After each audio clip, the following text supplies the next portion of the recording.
It was a hard fought win. As we talked about in the last video, Manchester United earned the first home win since January after holding out against Ipswich Town to earn 3 points on Wednesday. I mean, today, as the case may be.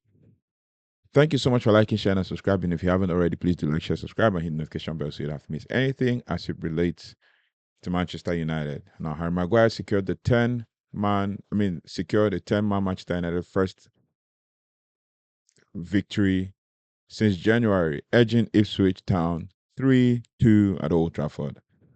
First and foremost, just to give you a brief overview of how the game went, Jaden Philogene had given Ipswich a 4th-minute lead after a mix-up at the back between Patrick Dogu and Andrew Onana, who, as Patrick Dogu kicked the ball to an on-rushing Andrew Onana, who found himself in no man's land, leaving the winger Jaden Philogene with the easiest of tap-ins at an empty net.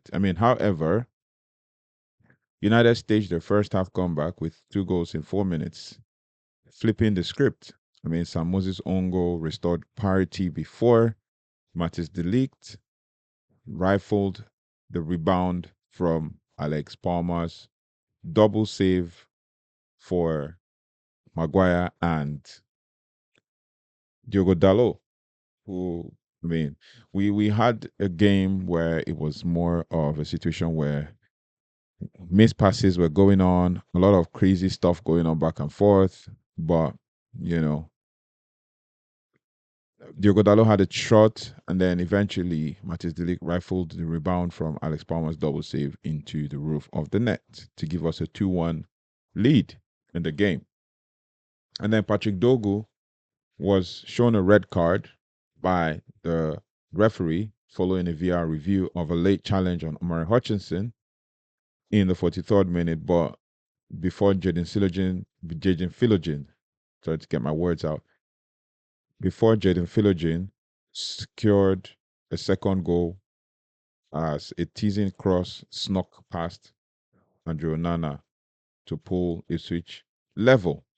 And that goal could have been easily saved by Onana, but as always, things don't pan out as they are supposed to, right? And then, but it was Harry Maguire who had the final say with a thumping header from the corner, sealing a much needed win for Ruben Amorim's side on Wednesday as Ipswich struggled to find a way back in. Now, United moved up to 14th on 33 points, but Ipswich, who are yet to win a league game in 2025, remain third bottom and 5 points behind Wolverhampton Wanderers. But today, we're going to be doing a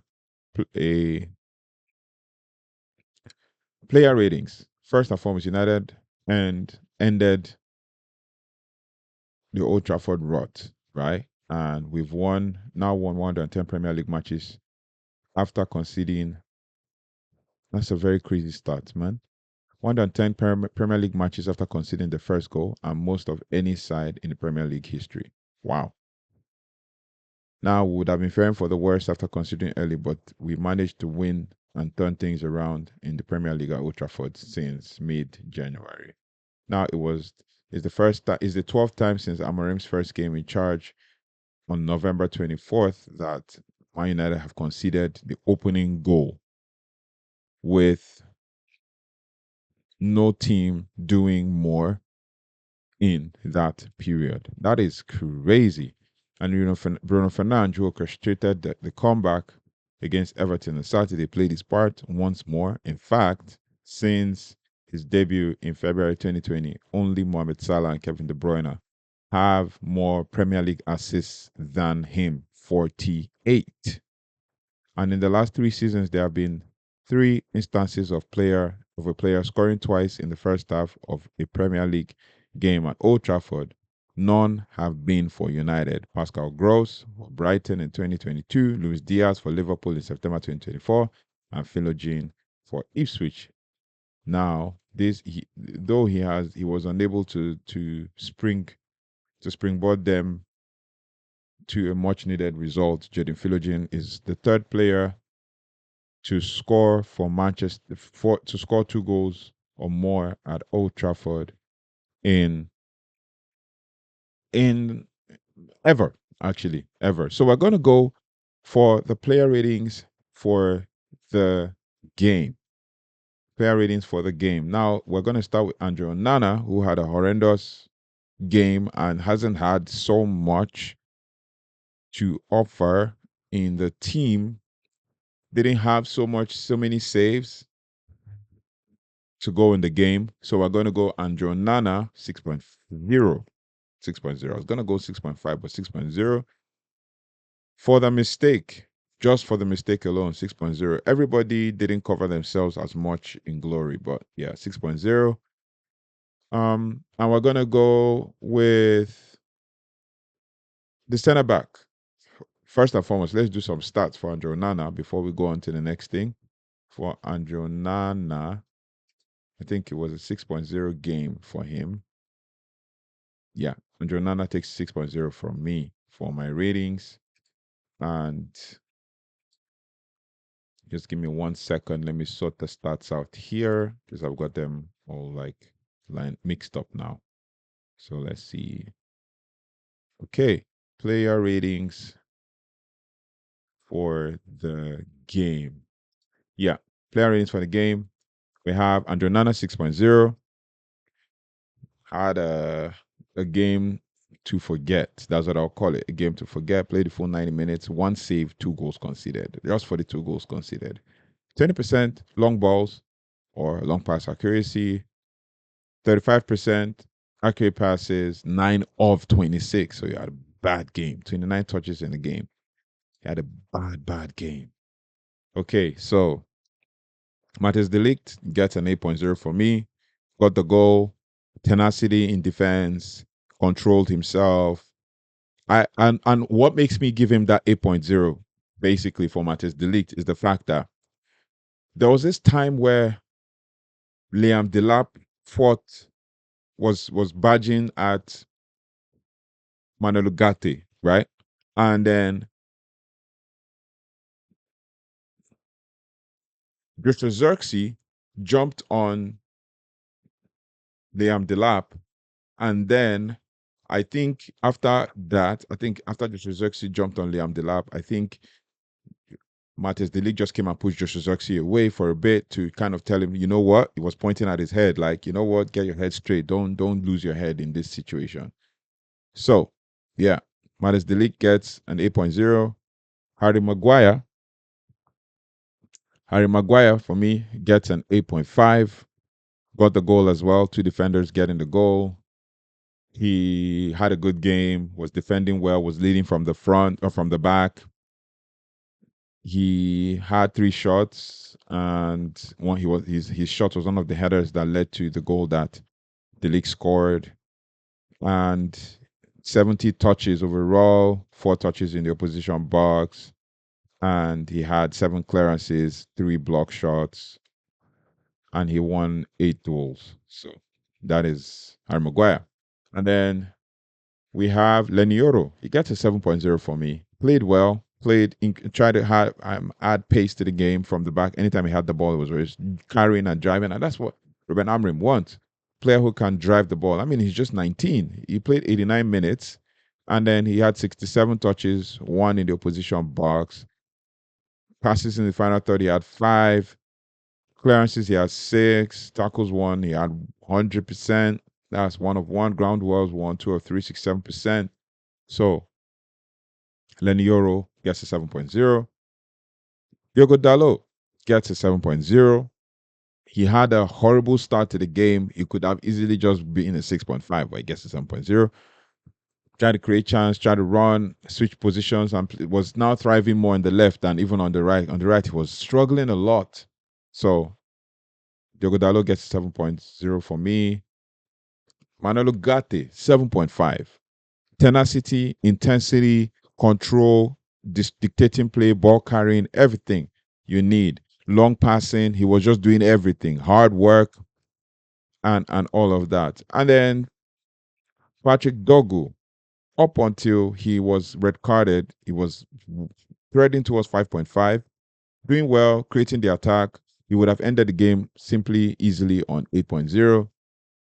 But he ended the game 5.0 because of the red card and didn't have any chance to play in the game.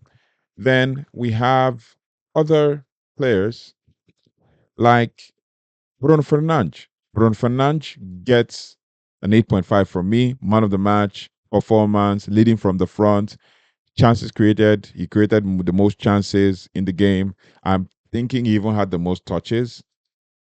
Him and Manuel Ugarte played 90 minutes, ran his socks off.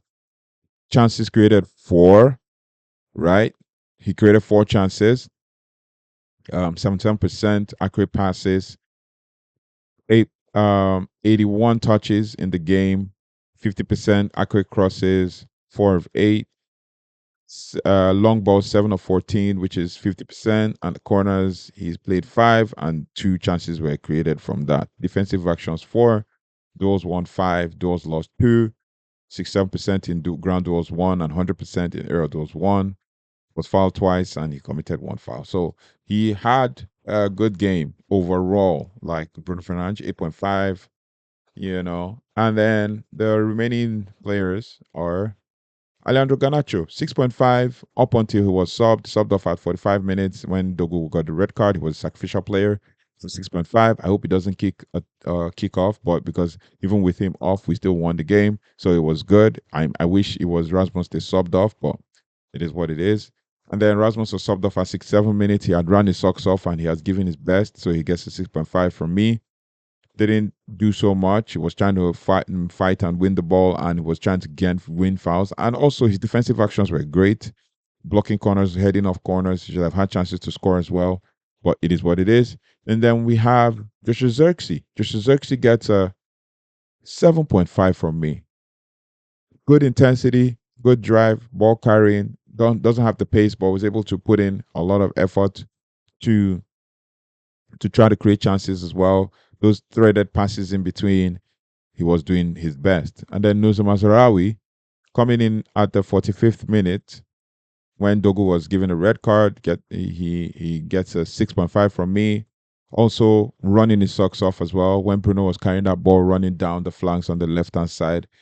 Mazraoui was busting his gut to get to the front of goal and got there, but the pass, or I would say either the decision making from Bruno or the pass or the position when it comes to decision making from Noza Mazraoui just didn't come off. So he gets a 6.5 from me. Casemiro coming in to kind of shore up the defense, tackle, and all that. Didn't have so much running to do, but was just kind of threading passes and blocking and disrupting play. But Manuel Gate was the most of the work. Casemiro gets a 6.5 from me, came in at the 67 minute, and all of that. The other two players that came on at 90th minute, so nothing to report.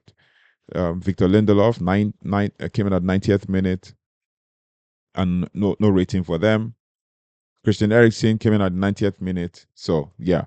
Now for overall team rating, I will give Manchester United 7.0 overall team rating, just for the fact that we fought hard to try to claw this game back despite the mistake from Dogo and Andrew Nana, of which I'll fault Andrew Nana for coming up and rushing so far out wide in no man's land. That place where he found himself was no man's land.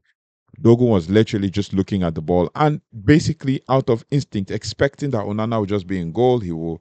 And where he passed the ball is literally where Onana would be when the pass comes in, and he probably just cleared the ball. But he made the young lad to just kind of, and I saw Onana screaming at the player. He made the young lad to kind of feel his head drop down, but he was getting into tackles and winning duels. But yeah, if not for that, I would have said the team did well, but then maybe 6.5, 7.0 between that, maybe 6.8 overall team rating.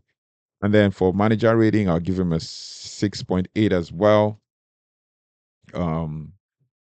His subs came good.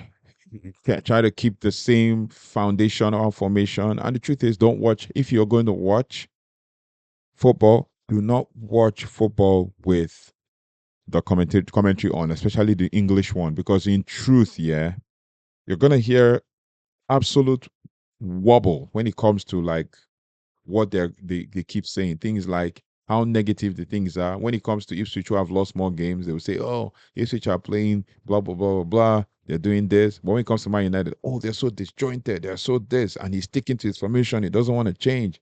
Blah blah blah blah blah blah blah. It's not gonna change. So get off his back. And Amorim is never gonna change that formation. He's gonna stick with it. He's gonna stick with it. He said it from the beginning. So there's no need to try to make, oh, he's never gonna change. He doesn't want to change. He still wants to stick to it. Still wants to stick to it. Blah blah blah blah blah. It is what it is. But yeah, it was a game to forget. That's what I would say. But also a good hard fought win. And just like Amorim will always say, this is a win that, I mean, this is a game, in fact, on to the next one. Basically, you don't need to dwell on this and all of that. The players will go and reflect and recover ahead of the game on Sunday. So yeah, we look forward to that. If you haven't already, please do like, share, subscribe, and hit notification bell so you don't have to miss anything as it relates to Manchester United. Thank you so much for watching. Thank you so much for liking, sharing, and subscribing. Let me know in the comment section who's shone for you the most, who struggled and who shone. For me, I think Diogo Dalot struggled, despite the fact that he had a good rating, but he struggled in the game. Well, as the game panned out, as Ipswich were getting tired, he he basically started having some running and some strength and some stuff. Who's shone? Um, basically Joshua Xerxes, consistency now. At least the last 3, 4 games, he's played consistently well. And then he's doing well in the number 10 position and he ran his socks off. Then the main guy who shone the most, Bruno Fernandes. And then the next one is Manuel Ugarte, Harry Maguire, Matthias de Ligt, and even Lenioro. So it is what it is. I think they were trying to manage his load so they don't have to run him off the pace, especially with because he's young and just come back from an injury and all that.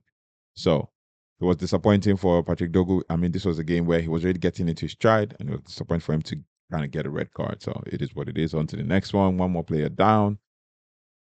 On to the next one. So the next game is against Fulham on Sunday, the FA Cup. So look forward to how that one goes. Thank you so much for watching. Thank you so much for liking, sharing, and subscribing. And I'll see you in the next one. Do not forget to comment and let me know your thoughts and feelings about the games. Let me know who shone. Let me know anybody who disappointed. Let me know anybody who like basically didn't do well or put in the work.